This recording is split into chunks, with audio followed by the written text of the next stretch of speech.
تو اس میں جب بھی مرد اپنی بیوی کو طلاق دیتا ہے اس کے پاس 3 مینسز کا وقت، 3 مینسز کے اندر اگر وہ رجوع کر لیتا ہے اس کے ساتھ، یعنی دوبارہ رہنا شروع کر دیتے ہیں ایک دوسرے کے ساتھ، تعلق معافی اور ان کا ٹھیک ہے جی جو غلطی ہوئی وہ معذرت، ہم رہنا چاہتے ہیں ایک دوسرے کے ساتھ، تو ٹھیک ہے وہ رہ سکتے ہیں، اور اگر نہیں تو وہ جدائی ہو جاتی ہے. اس کے لیے 3 طلاقیں دینا کچھ ضروری نہیں ہوتا.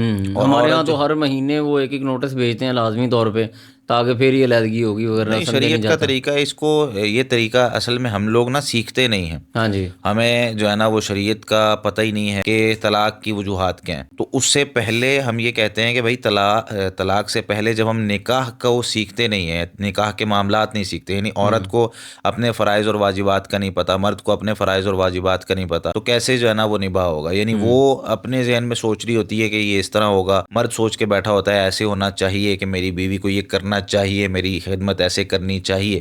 تو بہت سی چیزیں سوچ کے بیٹھے ہوتے ہیں، حالانکہ ان کو پتہ ہی نہیں ہے کہ ہمیں ایک دوسرے کو کتنا گیپ دینا ہے، کتنا ٹائم دینا ہے، اور کس طریقے سے ایک دوسرے کو مزاج کو کتنا ٹھیک ہے. تو سمجھنا بہرحال ہے. یہ ہے کہ عورت کے پاس بھی حق ہے الگ ہونے کا اور مرد کے پاس بھی ہے. اگر نباہ نہیں ہوتا